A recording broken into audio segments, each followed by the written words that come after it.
Hello, everybody, and thank you for joining me here on the Progeny of Gaming podcast. If you like the show, join us live on twitch.tv/BloodWolfReaper on Tuesdays around 8 p.m. Eastern Time.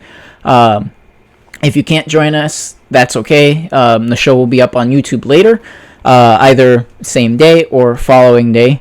No matter where you're watching, please don't forget to subscribe to this channel. And if you're watching later on YouTube, please like and share. Leave a comment down below. Tell me what you think. If you have any questions, comments, or concerns. A better way to reach me with your question, comments, or concerns, however, would be on Twitter at BloodWolfReaper. I check that more often than I do my YouTube comments, but I do check the comments. So by all means, you can go ahead and leave all of that down there. But without any further ado, let's get into some of the gaming stories that happened over this past week. We actually have a few that came out today, and then actually they've mostly been either today or yesterday. One of them might have been from last week, but regardless, the biggest story, which has me a little, I guess, not flustered, just there's some mixed emotions. Actually came out today on October 27th, Tuesday. And that is that CD Projekt Red has delayed Cyberpunk 2077 once again, this time to December 10th. Now, before I get into my thoughts on this, I'm going to read the just little paragraph that they sent out notifying everybody about this. So it reads like this. Hey everyone, today we've decided to move the release date of Cyberpunk 2077 by 21 days. The new release date is December 10th. Most likely there are many emotions and questions in your heads, so first and foremost, please accept our humble apologies. The biggest challenge for us right now is shipping the game on current gen, next gen, and PC at the same time, which requires us to prepare a test 9 versions of it. Xbox One/X, compatibility on the Xbox Series S and X, PS4, PS4 Pro, compatibility on PS5, PC, Stadia. While working from home, Since Cyberpunk 2077 evolved towards almost being a next-gen title somewhere along the way, we need to make sure everything works well and every version runs smoothly. Where it might seem unrealistic when someone says that 21 days can make any difference in such a massive and complex game, but they really do. Some of you might also be wondering what these words mean in light of us saying we achieved Gold Master some time ago. Passing certification or going gold means the game is ready, can be completed, and has all content in it. But it doesn't mean we stop working on it and raising the quality. Raising the quality bar. On the contrary, this is the time where many improvements are being made, which will then be distributed via a day zero patch. This is the time period we undercalculated. We feel we have an amazing game on our hands and are willing to make every decision, even the hardest ones, if it ultimately leads to you getting a video game you'll fall in love with. So, first and foremost, the reasoning behind the delay, it makes sense. They have a lot of expectations that they themselves have created and their consumers have created, and if you know CD Projekt Red, they will go above and beyond to meet those expectations and most oftentimes exceed them. If there was an award for a company who just goes above and beyond to give their customers an experience, a grade A, or in their case, a triple A experience. It would be CD Projekt Red. They pour their heart and souls into their game, whatever game they're working on, and really thinking about that just makes me hope that the mental health of the developers is well. I know that I know even after release they would still be working on the game, but if, let's say, the game was released today, they wouldn't necessarily have to crunch, and that's another thing. There's nothing here that says they've stopped crunching. If anything, this more or less tells us that their crunch has been extended, which isn't good. Granted, this doesn't confirm that fact though either. However, it doesn't take much. You read this and it doesn't take much to see that's more than likely what's happening. Yes, after the game came out, they'd still be crushing bugs. They'd still be working on updating the content that's already there. And us gamers, we are no stranger to the day one patch. Had this game stayed on track and come out when it did, CD Projekt Red feels that the game wouldn't be up to the standard they themselves are striving for, and they know their customers are looking for on that date. So they pushed it back so that they have a better chance of meeting that date. I'm a little conflicted here because, and it doesn't come from, oh man, I was really looking forward to this game. It's such a bummer that it's not coming out when it is. I mean, that is true. However, I am much more in the camp of take your time. Do what you need. Take as long as you need. We don't need to make it a standard where a game comes out, it's broken, and then you wait for it to be good. We've had one too many of those this generation.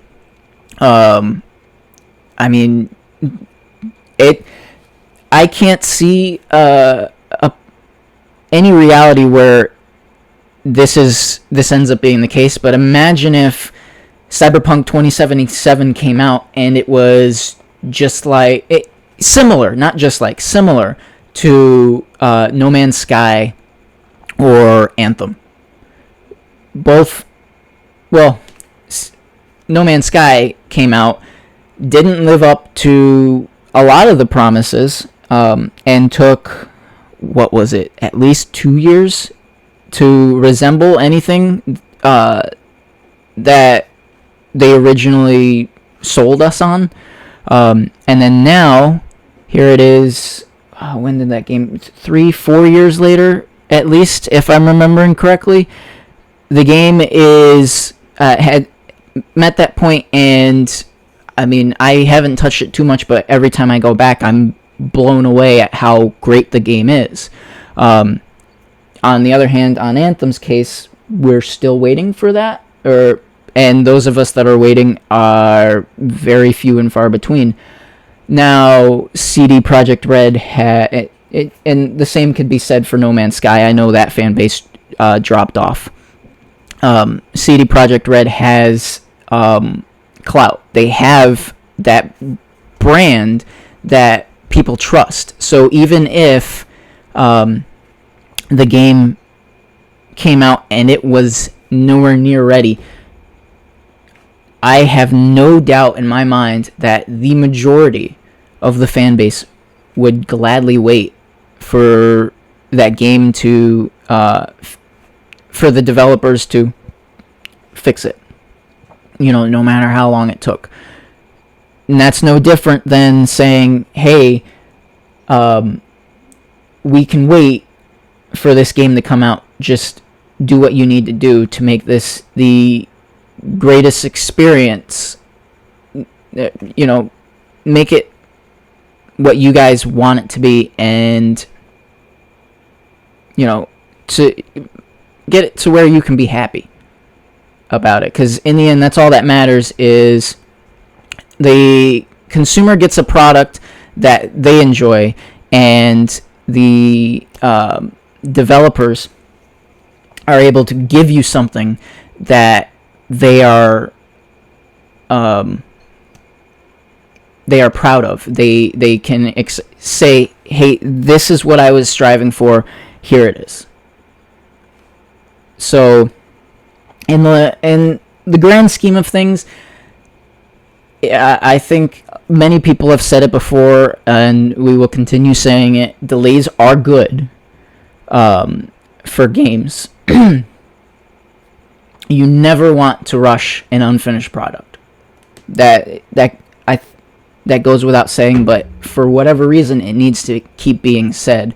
I know there have been a number of people saying, not only have they said they've seen, but there's another number of people who are online sending death threats. And they are really trying to, they're taking this the wrong way, and they're letting their aggression out on the developers.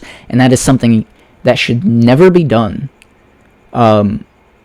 There's no call for any animosity when a game gets delayed. It's to no fault of anyone on the production staff. It's no one's fault. As they state in their little message to the community. Let me find that again one more time.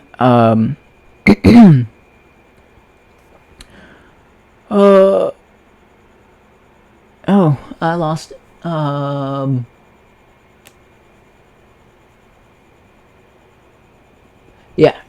Here we go.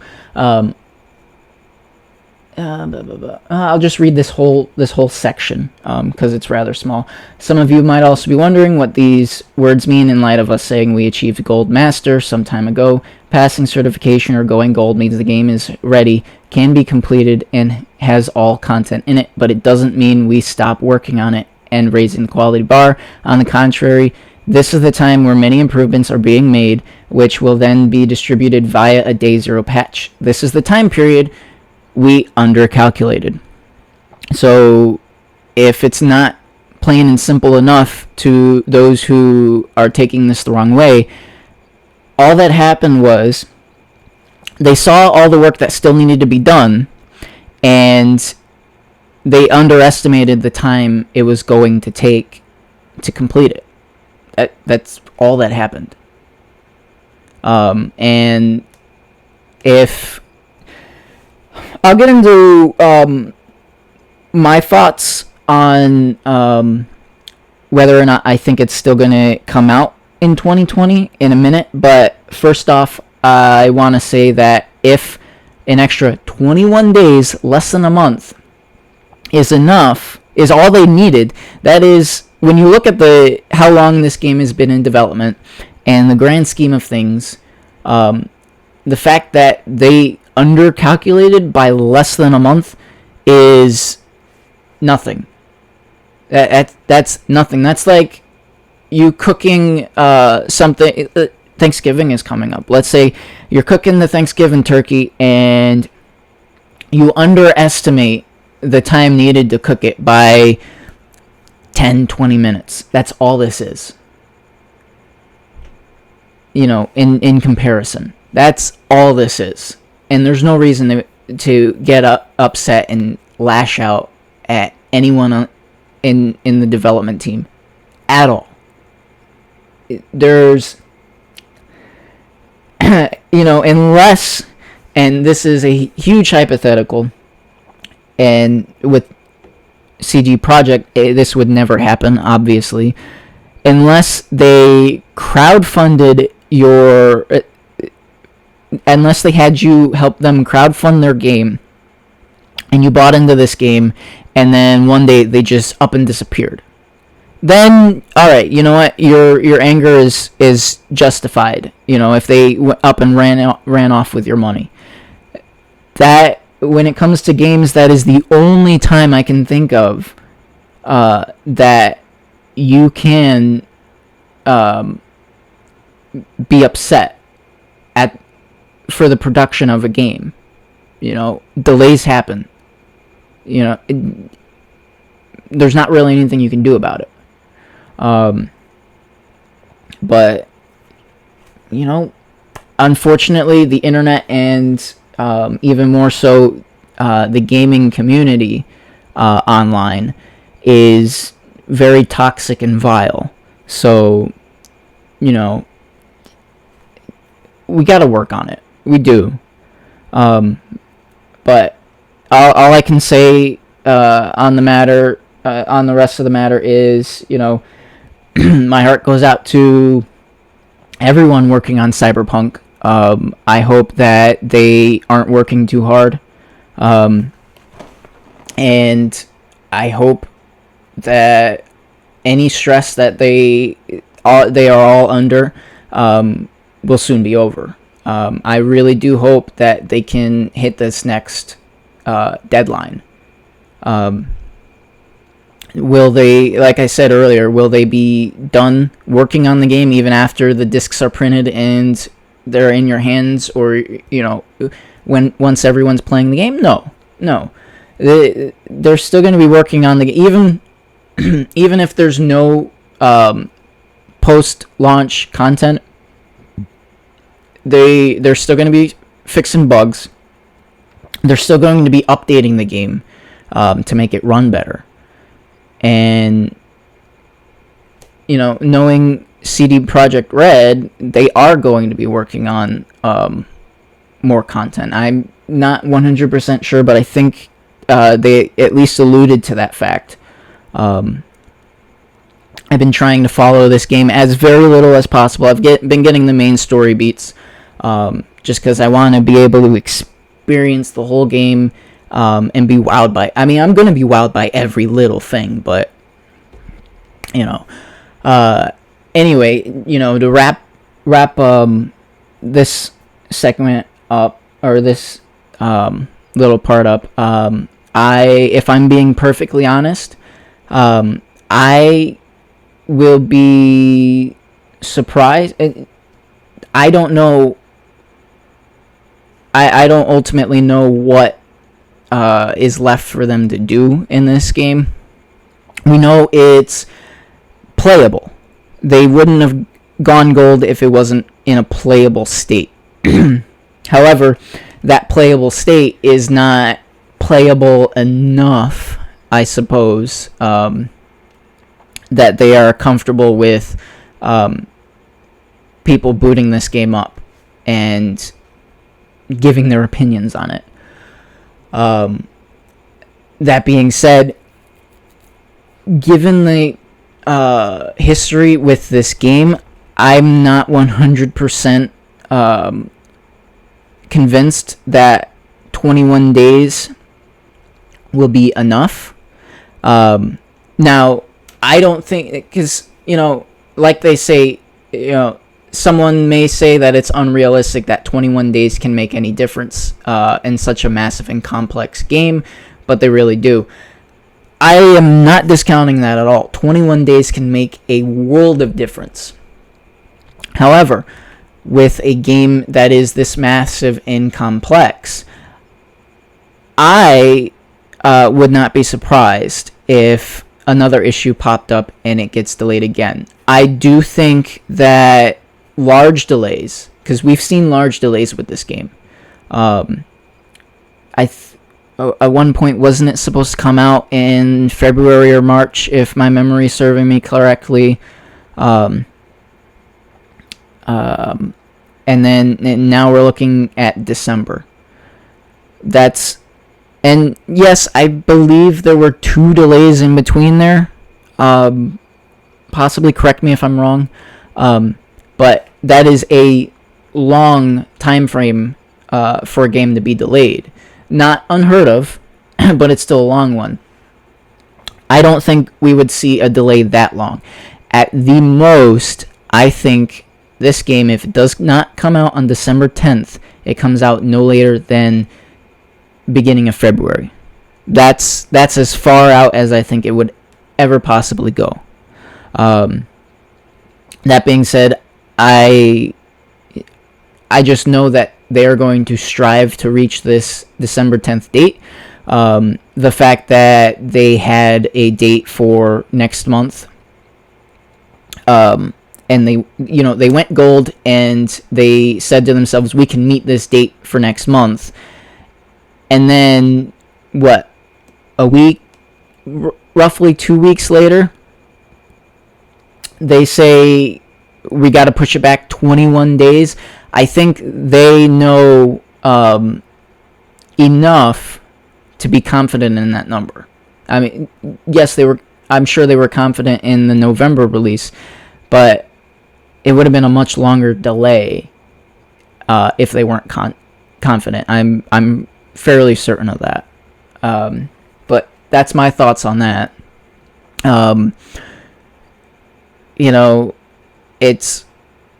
We'll see.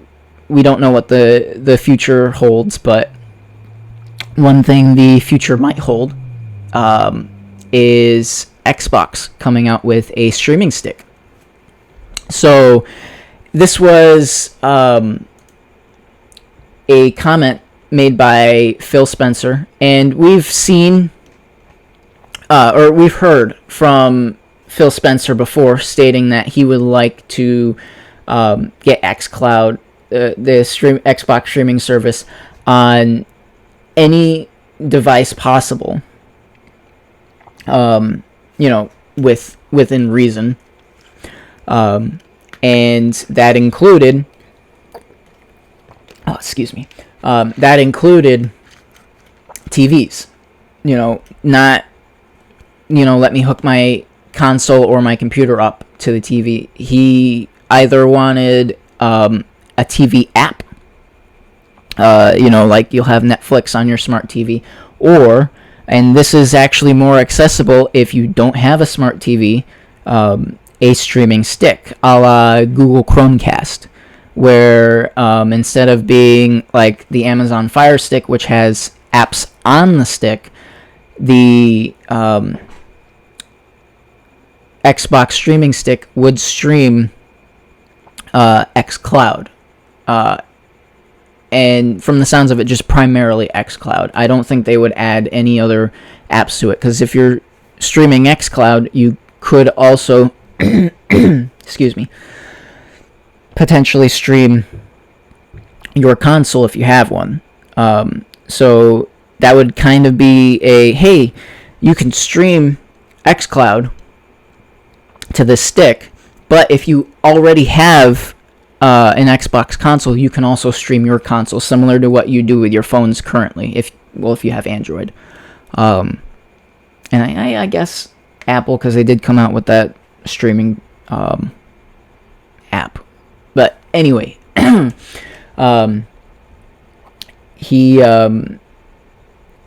Spencer has said that he wants to basically break down those price barriers for everybody, so that anyone who wants in on gaming can play, and they're not restricted because they don't have the money to buy a great phone or buy a new console.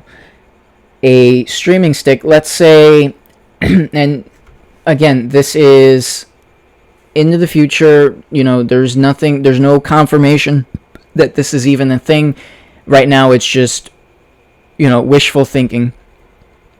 However, let's say it was coming out and it was how much is the Chromecast? Come on, jeez, I just bought one not that long ago. I think I got it for like $40 because it was on sale or something. A $40 Xbox streaming stick, that's great. Anyone could afford that. Anybody. I mean, nowadays, it's very rare that if somebody has a TV, it doesn't have an HDMI port or it doesn't have a USB port. Although I don't know, I don't think you would be streaming through a USB port, but anyway, they'll have an HDMI port regardless of the size, whether it's a smart TV or not. The only other thing you would need after that is a Bluetooth controller. You don't even need an Xbox controller. You just need a Bluetooth. Well, I'm assuming that the stick would work the same way as, say, the phone. If I were to hop on xCloud right now on my phone, I don't need my Xbox controller. As long as I'm able to connect a controller to the Bluetooth on my phone, I'm good to go. So you're looking at, a Bluetooth controller, let's say base price, also around $30. So here you're looking at 60 to $70, and you're in that Xbox ecosystem. That's all they want. And there's actually another news story that came out. When was this? Today. Phil Spencer basically explaining why Microsoft doesn't need you to buy a new Xbox this holiday. I actually found this today on GameSpot.com by Eddie McCook. I apologize if I mispronounced that, but I recommend checking this out. It's a really nice article, and basically when Spencer was speaking to Game Reactor, he said that Microsoft wants to create Xbox customers, and that doesn't necessarily mean on a dedicated gaming console. Our high-level goal inside of our team of how we measure ourselves is how many people are playing on Xbox. Now, it's pretty obvious he's not meaning on an Xbox console. He means on the Xbox ecosystem. No matter if it's on your phone, PC, console, whatever. They want as many people as possible playing on their platform. He continued saying, and when we say playing on it, here we go.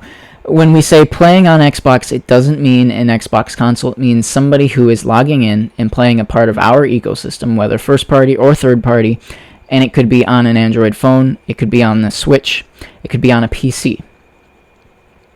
That's how we think about it.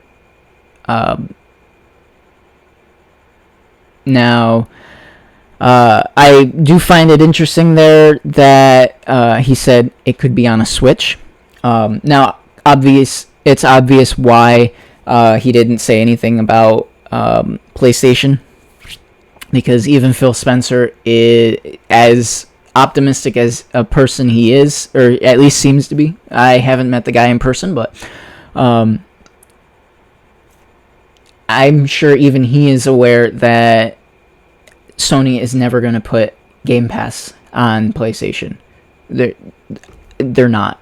Unless major changes were made in the way PlayStation runs their show, they're not going to put Game Pass on PlayStation. Switch is an odd one because it seems like we keep going back and forth. Originally, it sounded like Game Pass on Switch was going to be a thing.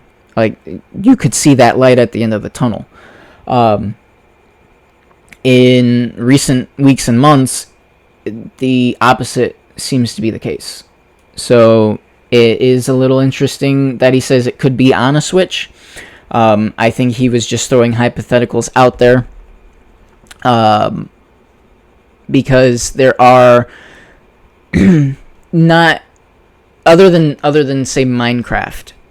There aren't really any Microsoft Studio games on the Switch. Yes, I know games like Skyrim are on Switch. However, those were already there. Unlike games such as Minecraft Dungeons. However, Microsoft-funded games such as Ori are on the Switch, and that was what got everybody talking about the possibility of Game Pass going on Switch. So it sounds like he's just throwing that out there as a hypothetical, but the fact that it's there still leads some of us to believe that them partnering with Switch in some fashion, other than what we've already seen, is still a possibility, which I think is rather exciting. I play Game Pass on my phone often enough that having it on Switch is kind of a, not a big deal, but it'd be interesting to see, so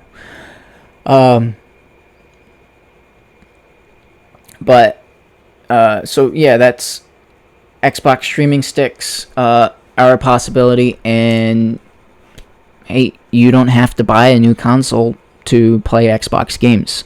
You're going to hear that a lot. You're going to hear that a lot from me, and you're going to be hearing that for hopefully many years to come.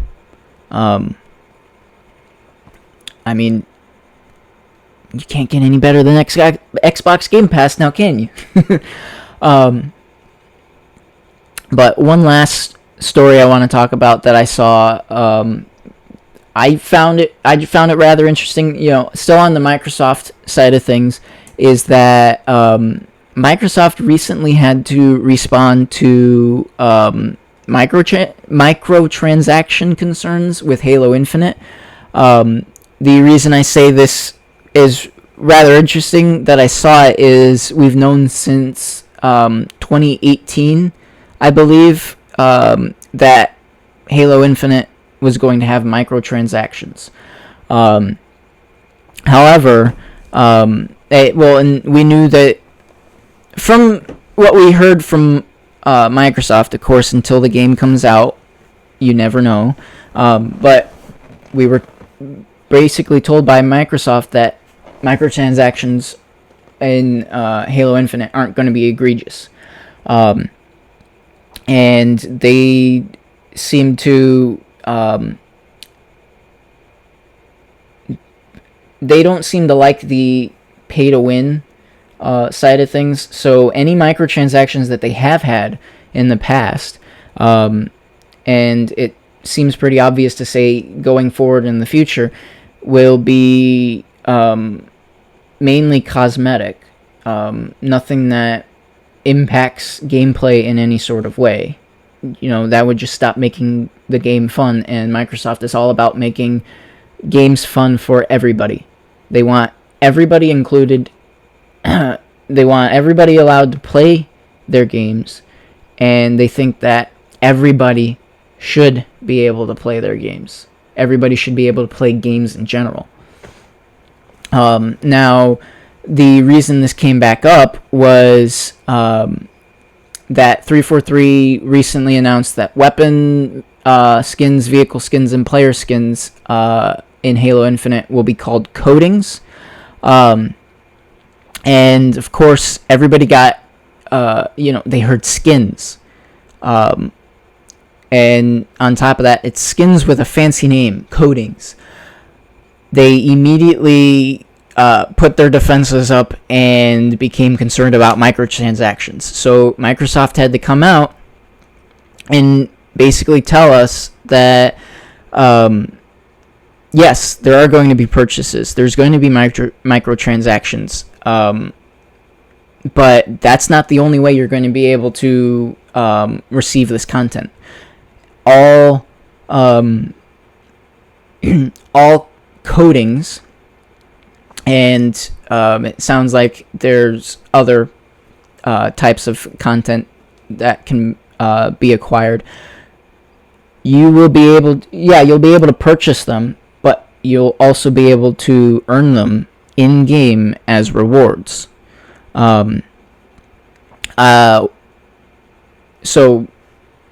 there you go. One other thing I thought was interesting about this whole thing was in informing us about coatings. They told us that they are changing up, and thinking back now. All right, so as far as multiplayer goes, I don't believe. No, I don't think you've never been able to customize your character in single player.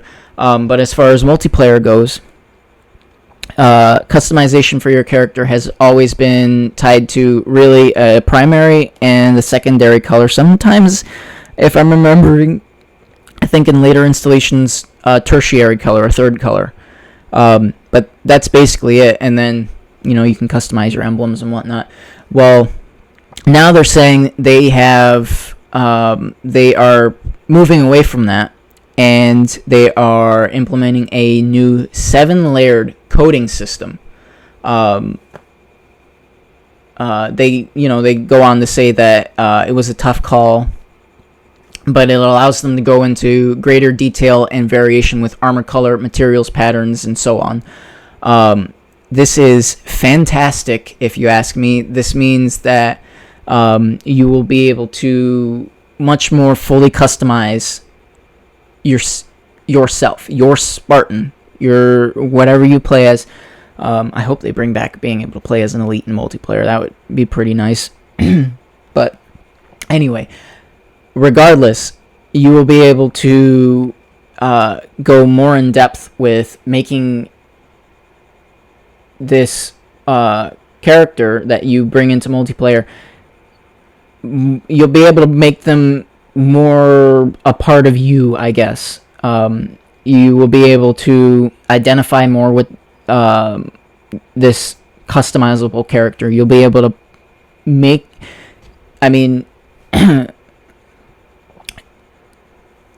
this helps with immersion. What better way to really get into the game than to allow you to make your character look like whatever you want. Yes, there's some constraints. It's still a Spartan. I don't think it's out of the realm of possibility, looking at the previous games, that you will be able to change armor pieces and possibly even mix and match. I think, was it 5? You're able to do that, and possibly as far back as Reach. I don't... As far as mix and matching goes, maybe you've always been able to. I don't know. I'll have to boot up Master Chief Collection again. It's been a handful of years since I've played, but anyways, this is great. They not only did they assuage concerns that suddenly Microsoft in 343 turned into a money-hungry corporation, which it's business. They like money, but that's not their MO. They also came out and let us know, hey, we are going to allow you to customize your characters way more than you've been able to in the past. And I can't really see how anyone can get upset about that. More customization doesn't necessarily mean, hey, you can't do what you used to do. If you want, I'll stand right here now and say I have no doubt in my mind that you will be able to take their 7-layer coding system and make it look like you're using the 2 or the 3-layer from previous games, because you're able to take each one of those 7 layers and do whatever you want. So you could make the top 3 look the same, and you can make the bottom 4 look the same, and then maybe change, or the top 3, the bottom 6, and the one in the middle, whatever. I don't know how it's set up. But you can do whatever you want. And that's great. That's great. I honestly don't have anything else to say on the matter. I'm real excited for this game. It's, again, yeah, it got delayed, but take all the time you need. Give us a product you can be proud of, and a product that we all look out at and go, this was worth the wait. This is great. And that's really all I've got as far as happenings in the gaming space this past week. I know a lot of other things happened, but these were really the main stories that stuck out to me. Really quick, I just want to get into some of the games that I have been playing. Those being Genshin Impact. Those of you that haven't heard, it sounds like everybody knows about this game now. It's only been out a little over a month, I think, at this point. It's essentially a take on Breath of the Wild. Nintendo's Breath of the Wild, but with anime characters. It's got a very heavy anime background, but the environments and whatnot, the feel of the game feels like you can see the inspiration from Breath of the Wild, but it does a very good job of making it. It doesn't necessarily feel like a clone. It carves out its own spot in this genre, I guess. This this genre, you could call it. But I haven't been able to put too much time into it. But every hour that I have put into it, I've had a blast. It does have gacha mechanics, so be wary of that. However, the game is built in a way that you never have to spend a cent. And I know a lot of games, when people talk about them, they can say that, and it may not seem that that's the case when you actually start playing it. But at the very least, until you get to the end game, they don't. Again, I haven't put too much time into it, so I don't know. But I do know there is content you can grind out after the game is done. That much I do know. Not once have I heard anyone say, nor have I felt that I need to spend money on this game, and I haven't spent a cent. But I've gotten back into Dishonored. For whatever reason, after the acquisition of ZeniMax Studios, I've been kind of hankering to play some of their games, and it just so happened that I want to say the only one I had downloaded, at least the only one I had downloaded that I felt like playing, was Dishonored. I absolutely love this franchise. I am a big advocate of stealth games. Dishonored, Thief. The list lately has been rather small, but I mean, there's a plethora of games in that genre. And it's definitely a game that I have not, or at least I didn't on the 360, but I would really be up to 100%ing this game before the next Bethesda game comes out. But I've also been playing Assassin's Creed Odyssey. It was up in the air. I was thinking, because before the end of the year, I'm probably only going to get one more game, and it was really coming down to Watch Dogs Legion, the new Assassin's Creed Valhalla, or Cyberpunk. Well, now Cyberpunk isn't coming out until about the end of the year, and what better time to get a new game than Christmas? So I think that one is when I get that is already made up. So really, it came down to Watch Dogs and Assassin's Creed, and I'm a huge fan of both. I'm very interested in what both games are doing. However, the Norse nerd in me is really screaming for that Assassin's Creed, so I think I'm going to end up picking that up, and I don't want to play it until I finish Assassin's Creed Odyssey. I've finished the base game, but I only just now started touching the DLC content. I already finished, what's the name of that? Something of the First Blade. I forget the exact name, but playing that DLC, and once I'm done with that, I'm going to get on to the Atlantis DLC, and I will be ready for Assassin's Creed Valhalla, and I cannot wait. But lastly, with it almost being Halloween, a lot of games are doing Halloween content, as you do.